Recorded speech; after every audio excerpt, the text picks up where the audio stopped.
Aquí comienza Tenemos Historia, un programa sin precedentes que propone hacer conocer nuestro pasado de manera veraz y objetiva a través de la opinión autorizada de los más prestigiosos historiadores. Esto es Tenemos Historia, con Emilio Perina. Muy buenas, ¿cómo están? Soy Emilio Perini y es para mí un auténtico gusto, un verdadero placer estar aquí nuevamente con ustedes en este espacio que nos proponemos conversar con, en el cual nos proponemos conversar con historiadores, académicos, periodistas, profesores, maestros, oftalmólogos, médicos, licenciados en ciencias políticas. Y hoy es un abogado que además es economista, claro. Siempre me trago alguno. Bueno, en fin, con todos aquellos que de alguna u otra manera revisen algún aspecto de nuestro pasado, nos ayuden a comprender de dónde venimos, cuáles son los orígenes de esta sociedad que hemos sabido conformar, esta Argentina del siglo XXI tan especial, ¿no? Y de alguna u otra manera, con ese bagaje de conocimiento histórico... Los laureles que supimos conseguir. Los laureles que supimos conseguir, ¿por qué no? Y de alguna u otra manera eso nos puede ayudar a entender hacia dónde vamos, o por lo menos darnos una herramienta de más imaginación. Como saben, desde hace ya casi 4 años, ¿no? Hago este programa con el doctor Omar López Mato. El ciclo va por el 9º, ¿no? Vamos en busca del 90 y vamos por más. Nosotros también vamos por más. Sí, apelamos a la paciencia de nuestros escuchas. Sí, porque siempre aparecen nuevas visiones del peronismo, nuevas visiones del radicalismo, nuevos temas que... Nueva perspectiva de la historia. Es decir, ojo, lo que estamos viviendo ahora, y sobre todo lo que vimos hasta los últimos años, desde el punto de vista histórico, es una nueva descripción de la historia. Hemos erigido nuevos héroes, hemos defenestrado a algunos viejos próceres, y el relato que sobre todo que tienen en los colegios es muy interesante ver qué es lo que le están enseñando a nuestros hijos. A nuestros hijos le están enseñando otra historia, que es la que nosotros subimos. Nosotros, ¿te acordás? Bueno, tuvimos una historia también muy exagerada, la primera tiranía, la segunda tiranía, no hablaba de Rosas, no sabías nada, ¿viste? No, Rosas era un periodo, un gran agujero, el peronismo era la segunda tiranía, no existió.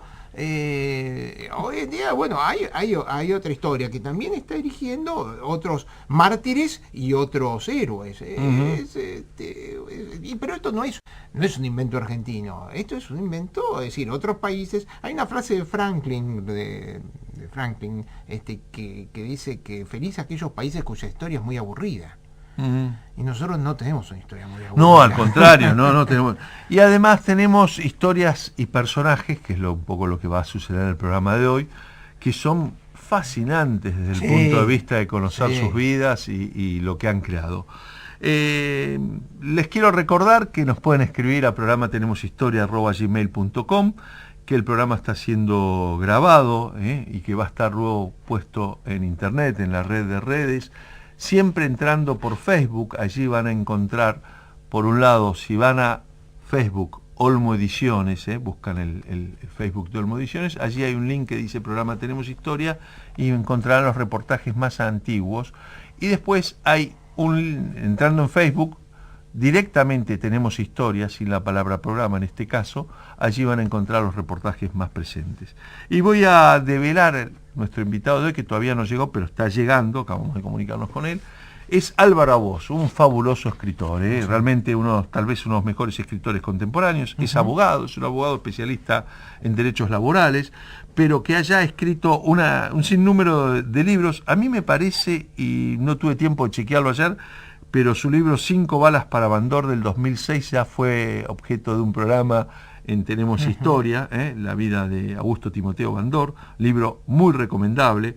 El simulacro de 1995, el crimen de Clorinda Sarracán, delitos ejemplares de 1999, La baraja 13 de 2007, un libro extraordinario que también creo que hicimos un programa con él en Tenemos Historia, que es Al pie de la letra, Guía Literaria de Buenos Aires, del año 2000. Un libro genial. Genial, porque lo que hace ese libro es recorrer la ciudad de Buenos Aires. Sí, y ver cuando las relaciones literarias con cada lugar. Exactamente, sea que fuera en la ficción, por ejemplo, el Parque Lezama, para sobre héroes y tumbas, o que el escritor...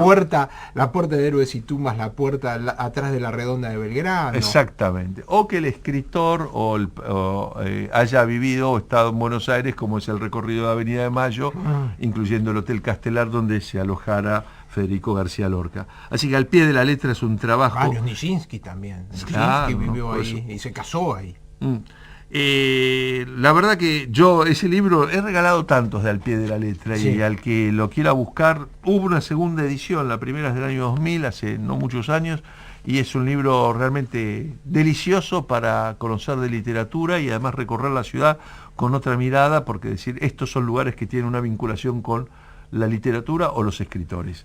Y hoy vamos a hablar de un libro que también en realidad es una reedición, es una edición aumentada. Me estaba olvidando de Eichmann en la Argentina, entre sus últimos libros, pero es El ciudadano Botana, la biografía definitiva del creador del diario Crítica. Como Citizen Kane, ¿no? La famosa película hace la analogía de William Hearst con Natalio Botana. Y en cada capítulo además hay una cita, abre con alguna cita de la película El ciudadano de Orson Welles. Que curiosamente Botana no llegó a ver porque se murió unos pocos meses antes del estreno mundial. Yo me quedé, eso fue una cosa que ya vamos a hablar. Yo pensaba que era el 30 y pico, pero no, Botana, pico, sí. Claro, Botana se muere justo antes, en el 41. Y la película se estrenó en el 41, precisamente, en Estados Unidos, y llegó a la Argentina en el 42, que también fue furor.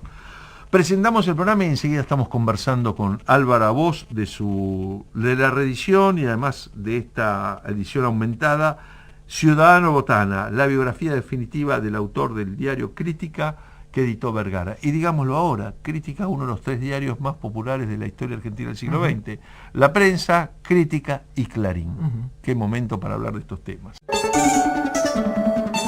La historia no tiene dueño. Conocela en Tenemos Historia. Seguimos en Tenemos Historia y bueno, lo habíamos presentado, estamos con Álvaro Abós a propósito de su libro Ciudadano Botana, que acaba de reeditar Vergara, biografía definitiva del creador del diario Crítica. Álvaro, ¿cómo surgió la idea de escribir sobre Botana? De chico, mi padre traía el diario de la tarde a casa. Era épocas en que la gente leía un diario de la mañana. Un diario de la mañana, otra noche, sí, cierto. Claro, que había cuarta, quinta, sexta. Sí. Bueno, de allí quizá, en esos últimos tiempos del diario Crítica, que salió hasta el año 61, fue la primera vez, la primera vivencia.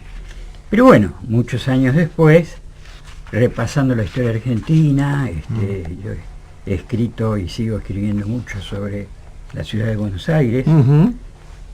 Aparece el diario Crítica en múltiples planos, en la historia, en la literatura, en la cultura, en los personajes, en el ambiente, en la construcción misma de esta ciudad. Y de allí, bueno, el interés en una época en que yo cultivaba mucho la biografía, porque hice una trilogía, la vida de Natalio Botana, luego hice la vida de Jules Solar y la vida de Macedonio Fernández. Personajes. Tres grandes personajes de la ciudad de Buenos Aires. Y también en toda esa historia se publicó un artículo importantísimo, yo no lo pude traer hoy porque no lo encontraba, sobre la mujer de Botana. Sobre Honrubia. Claro, Salvadora Medina Honrubia, la esposa compañera de Natalio Botana, militante anarquista. La Colorada. La Colorada, exactamente, un personaje extraordinario, que cuando yo preparaba la biografía de Botana y me sumergí en ese mundo, Salvadora aspiraba a competir con un personaje fantástico. Era como la mano izquierda de él, ¿no? Bueno, izquierda por siniestra. Sí, también, pero bueno, veamos. Qué sutil que está el doctor López Mato. Sí, Siniestra es. Bueno, toda una historia dramática la que rodea la relación entre ellos dos y la familia, ¿no? Es decir, después, bueno, vamos a entrar en los detalles. Está luego en el corazón de un episodio dramático en la vida de Botana y en la vida de toda esa familia, que fue la muerte del hijo que había tenido Salvadora soltera, que le decían Pitón, pero que Natalio adoptó y le dio su apellido. Bueno, claro, el chico no sabía nada de quién era no hijo. Sabía, aparentemente. De un juez, dicen que es de un juez santafesino, Col, apellido Col, una persona, una familia tradicional, en más hay varios descendientes de este abogado, ¿no? Claro, una relación que había tenido Salvadora antes de venir a Buenos Aires y que había tenido ese hijo. Bueno, la cuestión es que esta muerte en un accidente, aparentemente en un accidente cuando los chicos estaban manipulando un arma en los Granados, en la casa de Don Torcuato. Algunos dicen que fue un suicidio, que el chico se mató al día siguiente de saber que Natalio, su amadísimo padre, no era su padre. Otros dicen de que fue en realidad un accidente, como fue la versión oficial. En el propio Crítica, al día siguiente, yo leí la crónica, bueno, dice, en un desgraciado accidente con un arma murió este chico que tenía 15 años. Este episodio descolocó un poco a esa familia, y a Salvadora y la familia. Claro. A Salvadora sobre todo, porque Natalio se recuperó, todo esto sucedió en 1927, la familia y Crítica siguió adelante, pero Salvadora es como que quedó, diríamos, forfait. El libro se llama El ciudadano Botana, en obvia referencia, y está contado en el prólogo de esta edición a El ciudadano de Orson Welles, ¿no? Inclusive a mí me encantó eso de usar frases de Orson Welles, que hizo esa maravillosa película a los 24 años tenía Orson Welles cuando hizo esa película, ¿no? Qué talento hay que tener. Ya había hecho el famoso episodio de transmitir por radio las invasiones. Sí, porque eso fue el 10 de noviembre del 38. El 38, antes de la guerra, y la película El ciudadano se estrena en el 41, a punto tal que yo, leyendo, me di cuenta que Botana no llegó a ver esa película, porque se muere antes, se muere el año, todavía no se había estrenado en Estados Unidos. Bueno, pero hay algo, Emilio, aún más increíble. Y yo no lo podía creer cuando leía los ejemplares. A la misma hora en que el féretro de Natalio Botana era sacado del edificio de Crítica en la Avenida de Mayo 1333, donde lo velaban, a la misma hora, en el Cine Ideal, se comenzaba a proyectar El ciudadano en Buenos Aires. Entonces, claro, mi confusión es esta. El ciudadano se estrena primero en el mundo antes que en Estados Unidos, porque simultáneamente Hertz intenta, claro, intenta que no se estrene la película. Y si yo no me equivoco, el que tiene, yo la he leído, una crítica extraordinaria sobre El ciudadano, es Jorge Luis Borges, que la tenía entre sus películas predilectas, y tal vez esa crítica la publicó en Crítica, ¿no? Precisamente, ¿no? Entre los escritos de Borges hay la publicó el Sur, tenés razón, era 41. Sí, la publicó el Sur. Borges dirigió el suplemento de Crítica del 33 al 35, pero efectivamente en el 41 en Sur, Borges, que era un buen cinéfilo, que iba mucho al cine, aún de privado de visión. Sí, yo lo he visto. Casi iba con María Esther Vázquez. María Esther Vázquez se sentaban en la primera fila, porque Borges no estaba ciego completamente, veía de un costado, pero se ponía la primera fila de costado y María Esther Vázquez le leía las cosas que no le entendía. Yo incluso lo he visto en la Valle a Borges, mirando las fotos que estaban pegadas en los cines.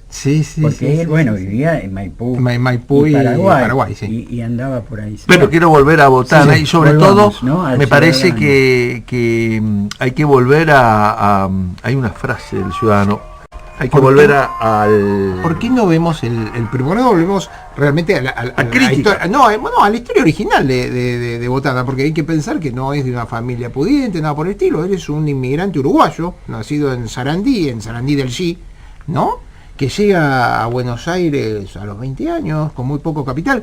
Hay una leyenda urbana que dice que Natalio Botana obtiene la plata para empezar con Crítica en una partida de póker.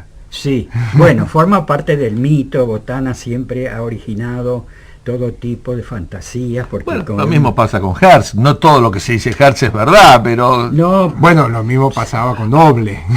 bueno, claro. Eso quería. Bueno, con Hertz, antes que nada, diríamos, yo quiero dejar establecido una cosa clarísima, ¿no? Primero, Hertz, por supuesto, tenía un diario, tenía 100 diarios, sí, millones y millones de ejemplares, ¿no?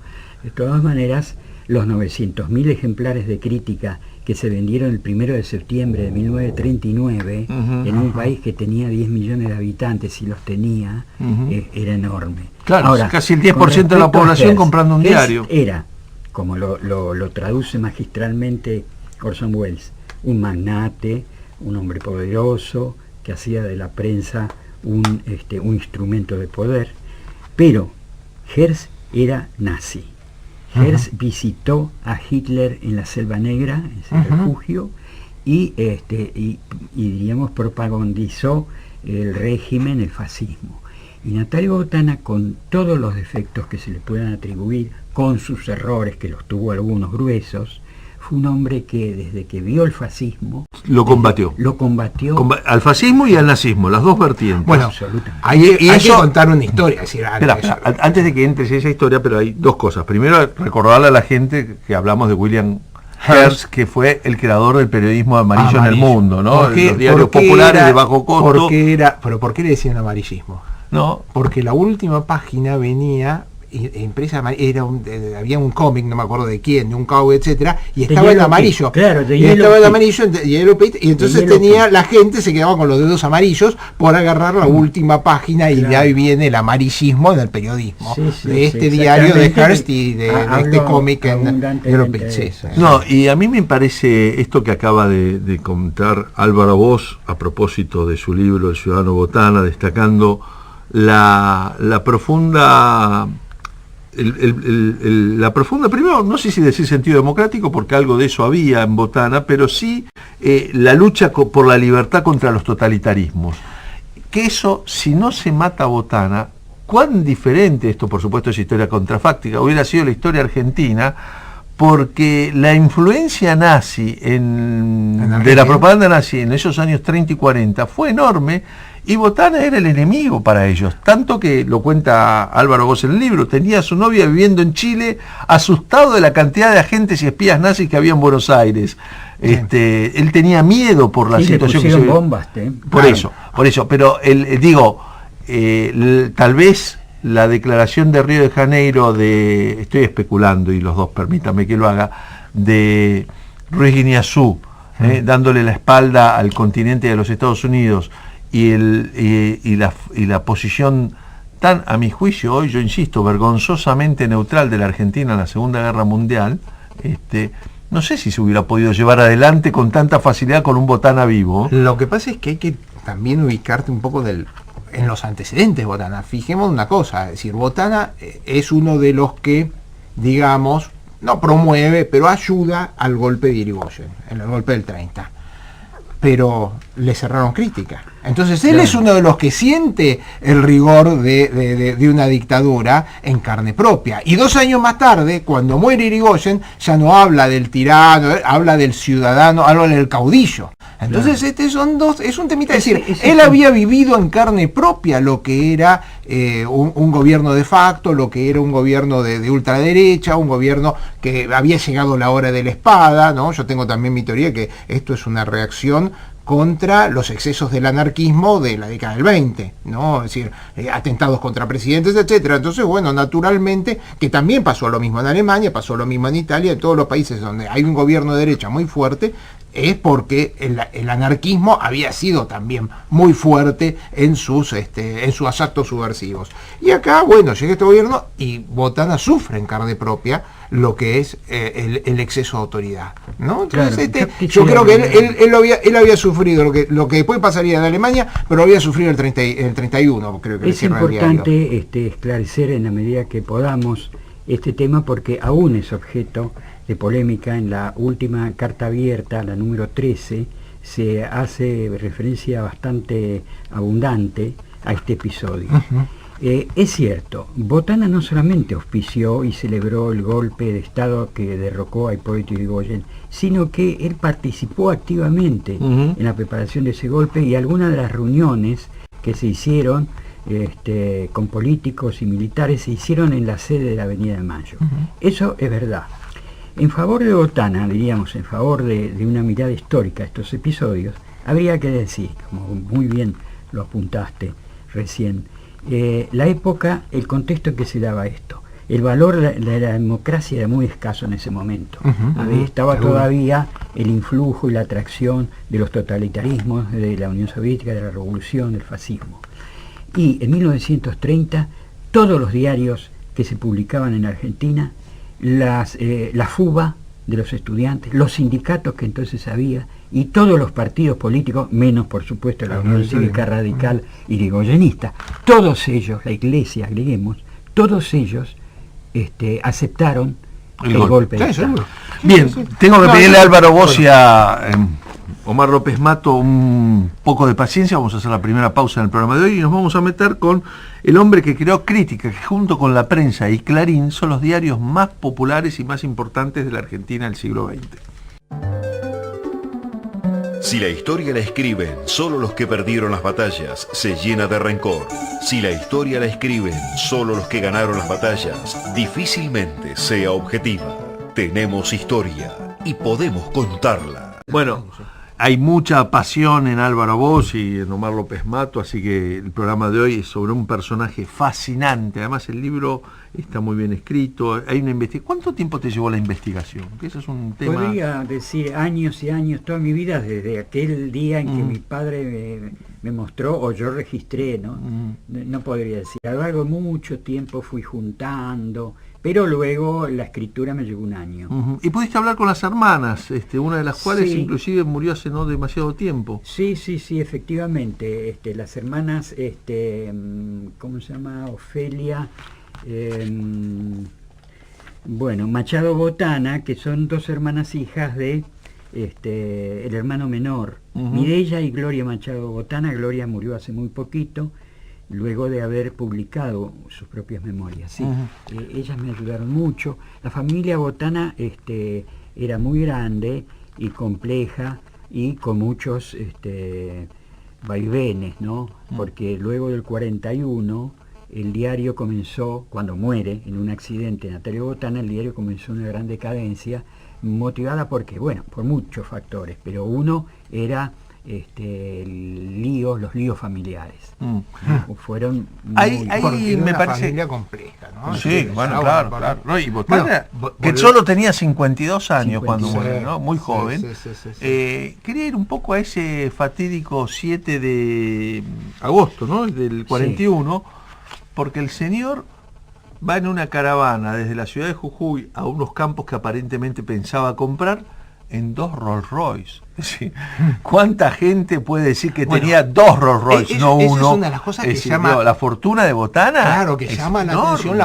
la forma de decir flamboyant, porque un poco ostentosa. Y por un lado esa contradicción de estar casado con un anarquista como Eron Rubia, que aparte negociaba directamente ella por sus lados, porque la participación que tiene en la liberación de Radowisky, el anarquista que lo mata Ramón Falcón, que estaba preso de casi 10 años, llevaba preso un poco más, llevaba preso en Tierra del Fuego, en la penal de Tierra del Fuego, y al final lo libera, y Radowisky sigue su vida, pelea la Guerra Civil Española, termina sus días en México, tuberculoso, un personaje también Radowisky, pero justamente lo negocia con Hipólito Yrigoyen, la liberación, y Hipólito Yrigoyen es que negocia que algunas noticias no se van a filtrar a través del diario Crítica, ¿no? Pero déjame volver, quiero volver y que nos cuente Álvaro Bosch ese accidente y todo lo que rodeaba, y además cómo llega la noticia y cómo va repercutiendo en distintas personalidades de la política. Botana y la viajaba mucho, siempre acompañado por una corte de amigos, que algunos eran colaboradores de él y otros amigos. Un hombre muy sociable, siempre estaba rodeado de personas. Y en ese año 41, el invierno del 41, había ido a Jujuy, no se sabe muy bien aquí, compraba tierras, porque ya estaba en el pináculo de su riqueza, y iban a San Salvador de Jujuy al casino.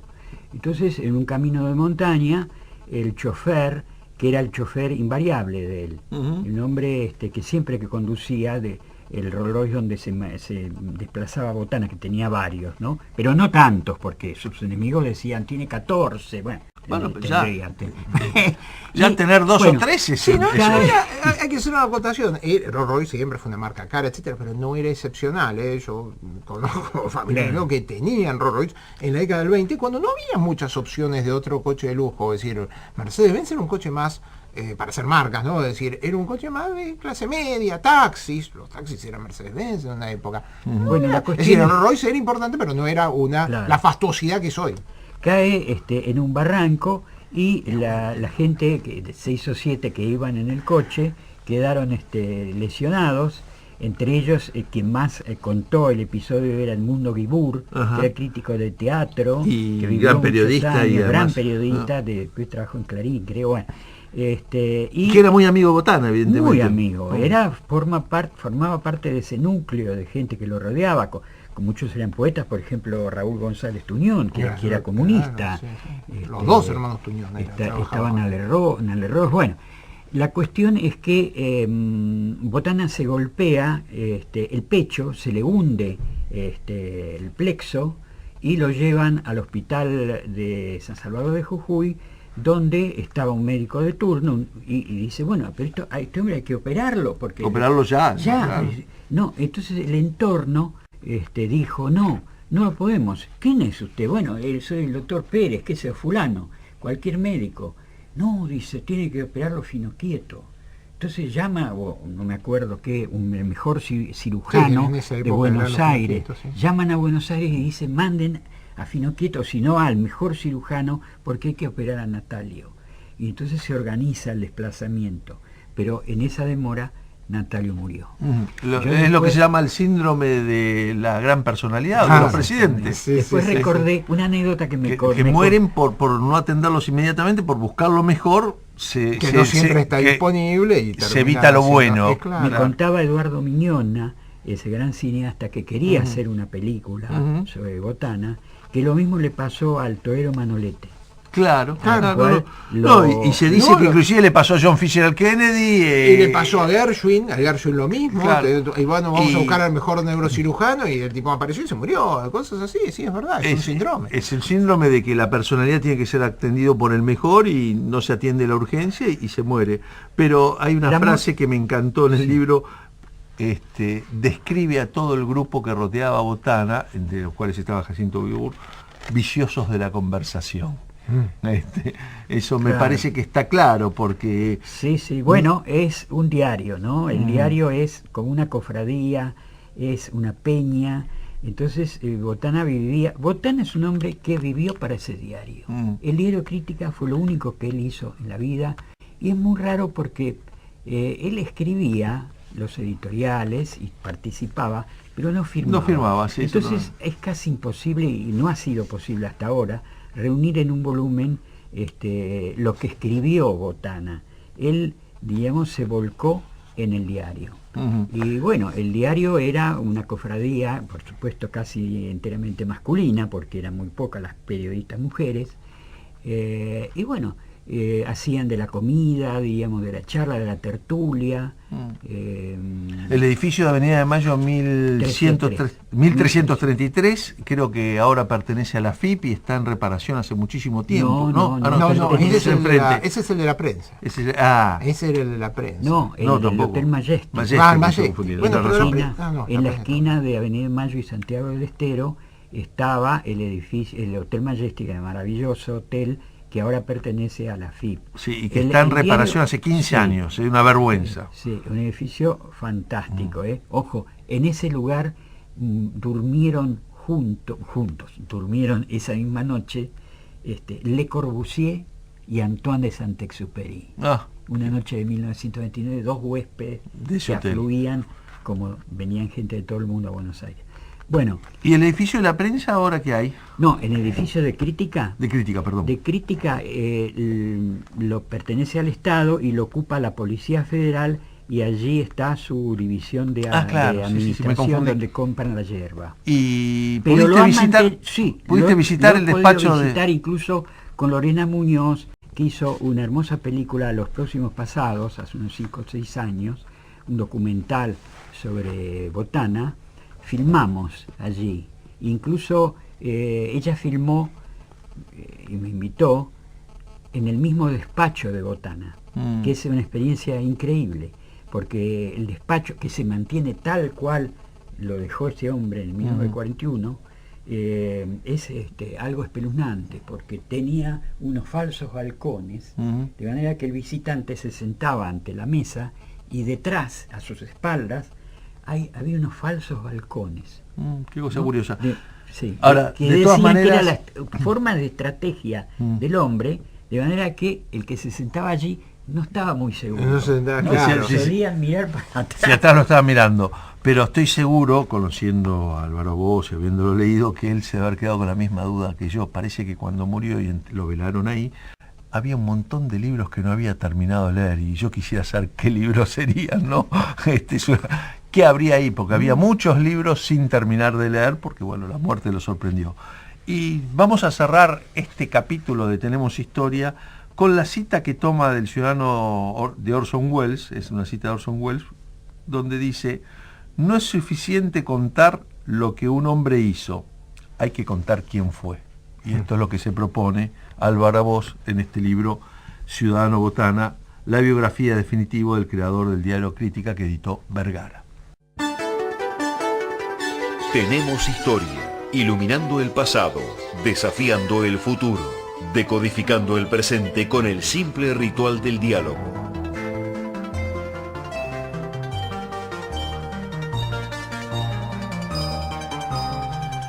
Estamos aquí en Tenemos Historia. Les recuerdo que nos pueden escribir a programa tenemoshistoria@gmail.com, todos seguidos, programa tenemoshistoria@gmail.com, que el programa está siendo grabado, que va a estar colocado en internet a través de Facebook, entrando a Olmo Ediciones, allí buscan programa Tenemos Historia desde Facebook y van a poder encontrar los programas más antiguos.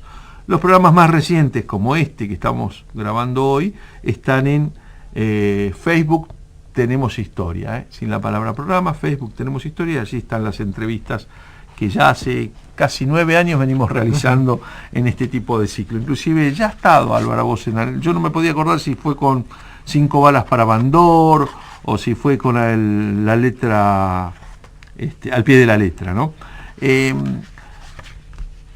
Álvaro, y yo quería un poco preguntarte, porque hablamos de la muerte, de lo que significó, porque el hombre tenía 52 años, o sea, yo hice mis cuentas y dije, bueno, la expectativa de vida a 65, 70 años era bastante, 18 años más, quiere decir que hubiera llegado casi hasta el 60, hasta la presidencia de Frondizi. Bueno, ¿no? hasta que cerraron Crítica. Por eso, cuántas cosas hubieran sido diferentes en la opinión pública y en la política argentina con un Botana vivo que con un Botana muerto.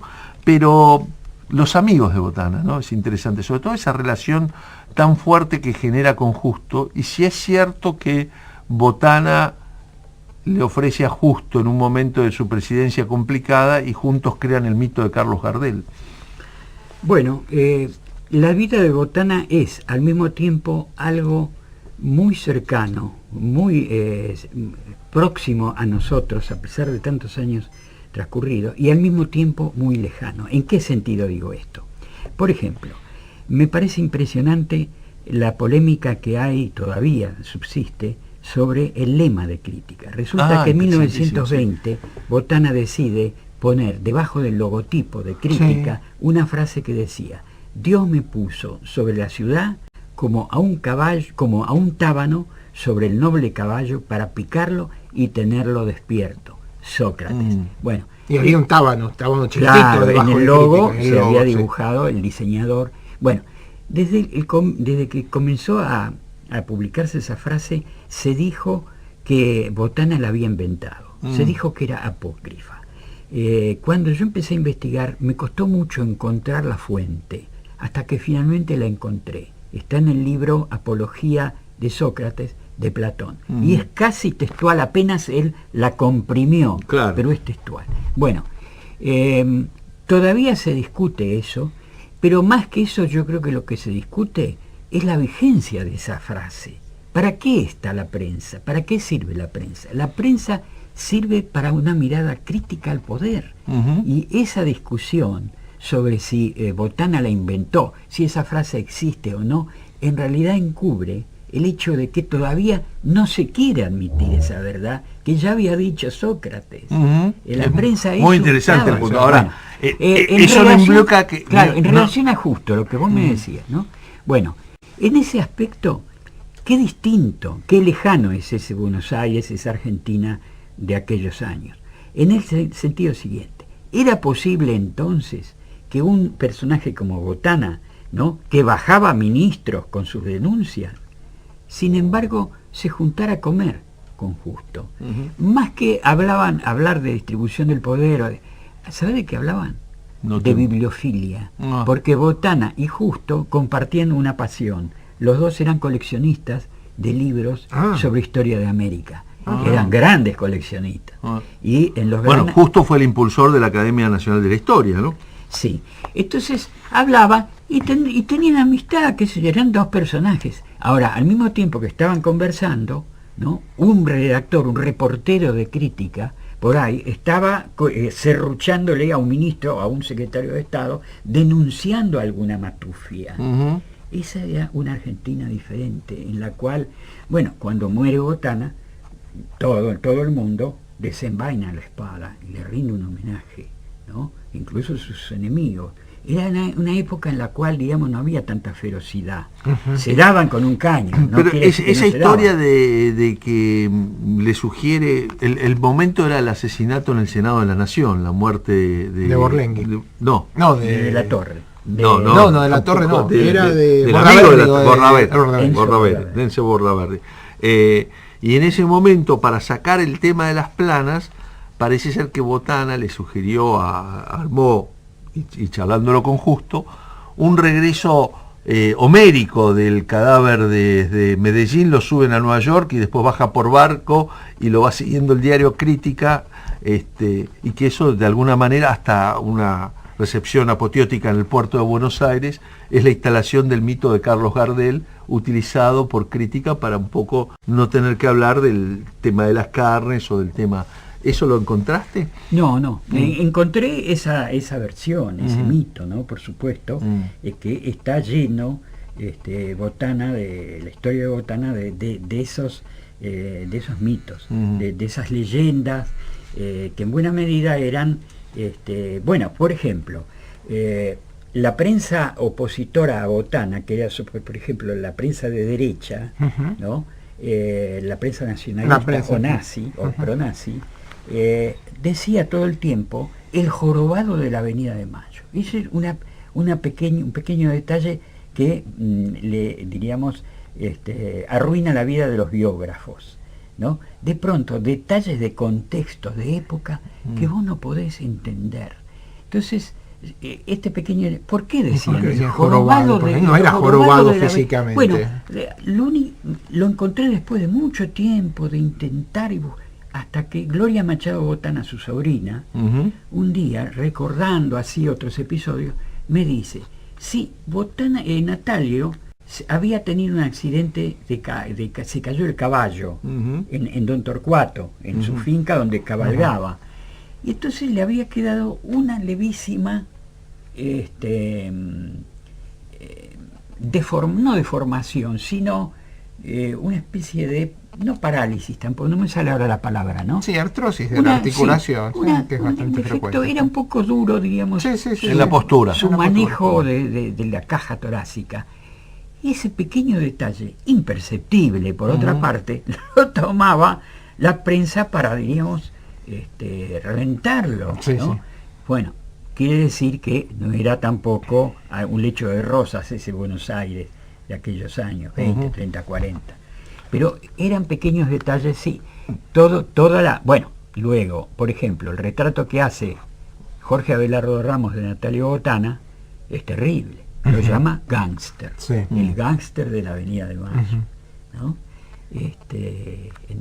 Al final del libro yo hago 15 retratos, ¿no? Como una especie de collage en la cual, bueno, está Petoruti, por ejemplo, Laíño. Neruda, Laíño, claro, son 15 escritores que retratan. Claro, bueno, por ejemplo, Neruda estuvo en la casa, estuvo en Claro, bueno, Neruda, Siqueiros, toda la... Neruda, Justamente, Siqueiros, sobre eso quiero preguntarte, Álvaro, sí, vos, porque esa noche evidentemente... fue apoteótica. No le iba a preguntar por lo que pasó esas noches o qué pasaba esas noches, porque ahora conocemos mucho más de esos personajes y de algunos conocemos cierta afiliación con la Internacional Comunista. Yo tengo en mente, cuando leía tu trabajo sobre Salvadora Medina Unrubia, el trabajo que hizo Alicia Eugenia Ortiz sobre el camarada Carlos, su padre, que es un libro maravilloso.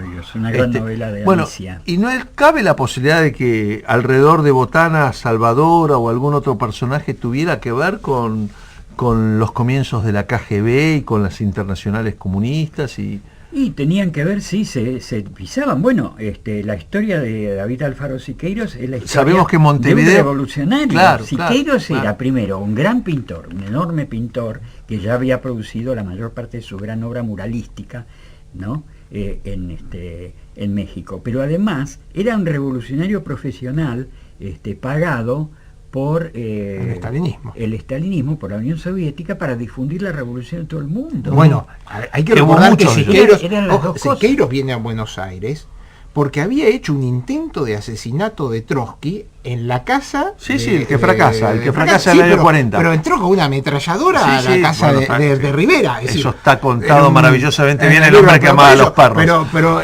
todos vienen acá con que Siqueiros viene a la Argentina para enseñar pintura, y no fue así. Aparte, otra cosa que es curioso, porque este famoso cuadro de Siqueiros, que es paradigmático, es un cuadro que no tiene contenido político, es un ejercicio plástico, plástico erótico, donde la pone a Brum, que sería su esposa, pero que era la amante otro personaje de Botana, es otra historia. Es un estudio sobre el desnudo de la mujer.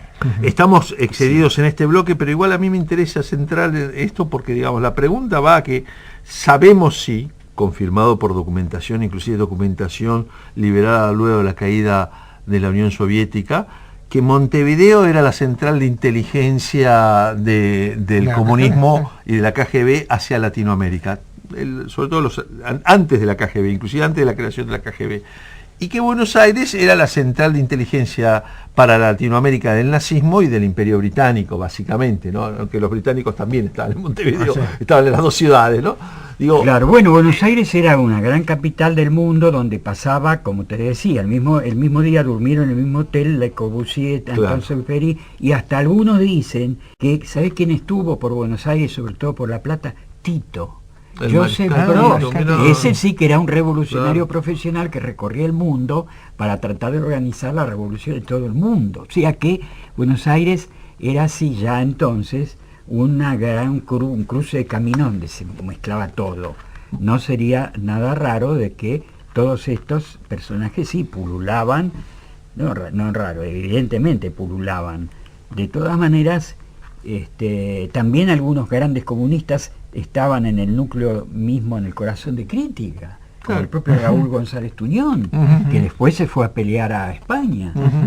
Bueno, hacemos la última pausa musical del programa de hoy. Estamos conversando con Álvaro Bosch sobre El ciudadano Botana, la biografía definitiva del creador de Crítica que presentara Vergara. Tenemos historia y podemos contarla.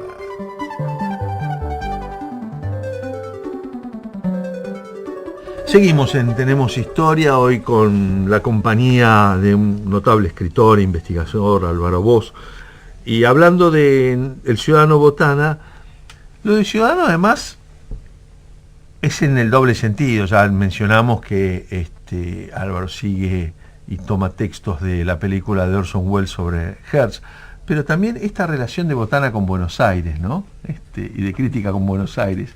Es una época todo esto, ¿no? Es un Buenos muy Aires. Linda esa relación, porque Crítica consiguió ser una especie de símbolo urbano. Claro. Por ejemplo, sonaba la sirena en Crítica, que estaba arriba en la Avenida de Mayo, al 1300, en el 8º piso, en la azotea, ese lugar maravilloso donde había estado Borges ahí dirigiendo el suplemento literario, que tenía su redacción en la azotea. Bueno, y era como un llamado una época donde había poca radio y no había televisión. Entonces los porteños escuchaban una sirena y decían, ¿qué pasa? ¿De dónde viene? Es la de Crítica, algo está pasando. Claro. ¿No? Es decir, se creó este diario, porque un diario es una creación de sus autores, sus dueños, de sus periodistas, pero también del público que lo lee. De todas maneras, los personajes como Botana le ponen una impronta. Lo hizo después Timerman en La Opinión, no lo pudo hacer en otros diarios y otros. Lo hizo de alguna manera. Bueno, Paz en la prensa. Paz en la prensa, claro. Bartolomé Mitre en el suyo. Clarín es una cosa todavía un poquito más compleja, ¿no? Porque el caso de Noble no es lo mismo, es más un empresario que un periodista Noble, ¿no? Un político manera. Que claro. En su momento de retroceso dice, ¿qué hago? Bueno, o me voy a mi instancia o fundo un diario. Claro. No era el caso de Botana. Botana llegó, como muy bien dijo Omar, pobrísimo, era un muchacho muy joven, 24 años, tenía un centavo, y dice, quiero hacer un diario. Es decir, él se empapó de lo que era Buenos Aires y se empapó de lo que era ese Buenos Aires, ¿no? Los cafés, los inmortales, la calle Corriente, la intelectualidad discutiendo, los Canillitas, sí. Florencio Sánchez, se empapó. Roberto Ar, bueno, hay una imagen que es muy fuerte en el libro, que es los Canillitas cuando llega a Rosario, hacen una manifestación para tirarle flores al tren que lleva el ataúd. Sí. Y un Canillita fuerte. Rengo, Emilio, es una imagen maravillosa, un Canillita con muletas, acompañó el féretro desde Crítica por Avenida de Mayo, después por Callao, hacia la Recoleta, corriendo con sus muletas detrás del féretro. Sí, pero no sé dónde está enterrado. Debe estar en la Recoleta, pero no sé en qué parte. No hay un monumento, así los Nobles, pero sí los Mitre, pero no. Es más, hasta los Mitres hay una parte, un panteón que es de periodistas de la Nación. Sí, Camilo Paz tiene la estatua más brillante del cementerio de Recoleta, pero no sé dónde está Botana. Tarea para el hogar para el especialista de los destinos póstumos, que es el doctor Lo López. han llevado, ahora está en un cementerio privado. Pero bueno, con razón. Sí, hace años. Pero para pasear por Buenos Aires está el edificio ese, que es maravilloso, lo hizo Kalnay, un arquitecto húngaro, maravilloso, que había venido exilado, y fue el primer edificio para la prensa. Ese edificio Botana se lo encargó a este gran arquitecto y le fue diciendo cómo lo quería. Y en su frente, sobre Avenida de Mayo, donde nosotros pasamos 1000 veces sin mirar, porque a nuestra ciudad no la miramos, exactamente, urgidos, ¿no?, por nuestra apuro cotidianidad banal, pero bueno, hay unas estatuas que sostienen el mundo, ¿no? Y allí había unas leyendas, y hasta hace poco estaba el logotipo todo. Ahora lo han quitado, pero bueno, el Estado argentino tiene ahí un desafío, ¿no? Eso es patrimonio público. Más allá de banderías y de disputas, eso debería ser reivindicado. Bueno, porque sí, es nuestro. Como de alguna manera se ha hecho del edificio de la prensa la Casa de la Cultura, ahí debería ser un museo del periodismo argentino o algo por el estilo, ¿no? Algo, porque esto lo hizo Botana, lo hicieron sus periodistas, su esposa, pero lo hizo sobre todo los millones de argentinos que compraron ese diario, algunos para entretenerse, otros para ilustrarse, otros para ver los resultados de las carreras. Los policiales, quería recordar a Gustavo Germán González, el famoso Yeye, la revista Todo es Historia le dedicó hace casi 30 años. Muchas notas, sí, hay un librito que sacamos inclusive en la década del 80 o fines de los 70 sobre las notas de Gustavo Germán González, que era el que dirigía Policiales y además era uno de los elementos de venta del diario fundamental, esas crónicas policiales. Hace poquito, te lo voy a enviar, yo publiqué en la editorial Nuevo Extremo El Fascineroso, las crónicas policiales de Roberto Ar, ¿no? Y ahí hago en el prólogo una historia de Roberto Ar, un muchacho de 26 años que fue a tocar el timbre de Botana para pedirle trabajo. Botana lo miró, lo semblanteó, seguramente había leído ya El juguete rabioso, y le dijo, usted, joven, dice, usted va a trabajar en Crítica, pero usted va a hacer crónica policial, va a ser policiales. Y entonces le dice, ¿por qué? Bueno, sí, usted vaya a verlo a GGG, Gustavo, y a otros que estaban ahí, eran varios, y lo mandaron durante un año, en 1927, a cubrir cada crimen que había en Buenos Aires. Y durante ese periodo, Roberto Arlt comenzó a germinar en su cabeza los personajes de los 7 locos y de los lanzallamas. Y luego, en el 28, se fundó El Mundo, y como tantos periodistas, que en la vida somos y hemos sido, le dieron unos mangos más y Roberto se fue y allí empezó a hacer sus aguas fuertes. Pero valió la pena rescatar, claro porque sí. en esas pequeñas crónicas de crímenes está primero el genio de Roberto Arlt, ¿no? Y segundo, el oficio de periodista, que es distinto al de segundo, escritor. el clima de crítica, porque el propio Roberto Arlt ahí confiesa, cada día yo tenía que inventar algo, tenía que mostrar hechos, acontecimientos. Entonces de pronto, bueno, un hecho, qué sé yo, una chica que se quería tirar, que estaba deprimida, entonces él fue con el fotógrafo y le sacó una foto. Bueno, esas son historias de la ciudad de Buenos Aires. Tenemos que ir cerrando la conversación, pero me quedan 2 cosas. Primero, a raíz de esto último, está claro que, y supongo que el libro de Álvaro Bozo así lo refleja, que Botana era un gran director de diario, que es una especie de director técnico que decide quién va a cada sesión, que elige los temas, que los debate con la redacción, que implica coordinar muchos talentos, por eso digo director técnico de fútbol, ¿no? Armar el equipo, y Botana armaba equipos, obviamente, sí, con esto que aparece en el libro.